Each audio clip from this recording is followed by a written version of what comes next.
చిత్తూరు జిల్లా మంగళంపేటలో 32.63 ఎకరాల అటవీ భూమి కబ్జాకు గురైనట్లు అటవీశాఖ నిర్ధారించింది. ఇవి పెద్దిరెడ్డి కుటుంబ సభ్యుల స్వాధీనంలో ఉన్నట్లు కమిటీ నివేదించిందని అటవీశాఖ ప్రిన్సిపల్ చీఫ్ కన్జర్వేటర్ చలపతిరావు స్పష్టం చేశారు.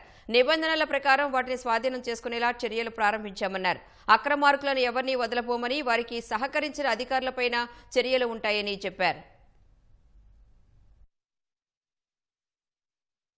2.63 ఏకర్స్ ల్యాండ్ మన ఫారెస్ట్ ల్యాండ్ ఆక్యుపై చేయడం జరిగిందని మాకు నిర్ధారణ అయింది. మీద మాది ప్రిలిమినరీ అఫెన్స్ రిపోర్ట్ అని మన ఫారెస్ట్ యాక్ట్ ప్రకారం పిఓఆర్ బుక్ చేసేసి దాని అంతా ప్రాసిక్యూషన్ కోసం కోర్టులో ప్రొడ్యూస్ చేయడం జరిగిందండి.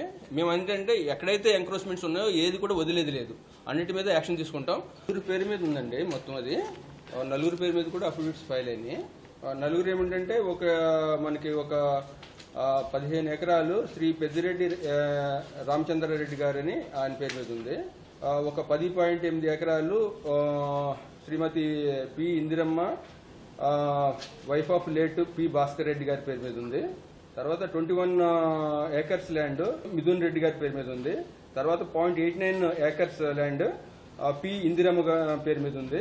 తర్వాత 1.8 ఏకర్స్ డమ్మీ పట్టా గుర్తించాం. తర్వాత 9.11 acres P Indiramma and wife of late P Bhaskar Reddy గారి పేరు మీద ఉంది. తర్వాత 18.94 ఏకర్స్ ల్యాండ్ పి ద్వారకానందరెడ్డి పేరు మీద ఉన్నాయన్నమాట. అంటే యాక్చువల్గా ఉన్న ల్యాండ్ అక్కడది అంటే 77.54 ఏకర్స్ ల్యాండ్ అంటే ఎంక్లోజర్ ల్యాండ్ వీళ్ళ పేరు మీద ఉందన్నమాట. ఈ ల్యాండ్కి ఆనుకుని 32 ఏకర్స్ ల్యాండ్ లో ఎంక్రోచ్మెంట్ మన ఫారెస్ట్ ల్యాండ్ ఆక్యుపై చేయడం జరిగిందంట. దాన్ని గుర్తించేసి దాన్ని మనకి ఇప్పుడు ఏంటంటే తీసుకున్న తర్వాత ప్రాసెస్ ఫాలో అవ్వాలి కదా, దానికోసమని కోర్టులో యూజ్ చేశాను.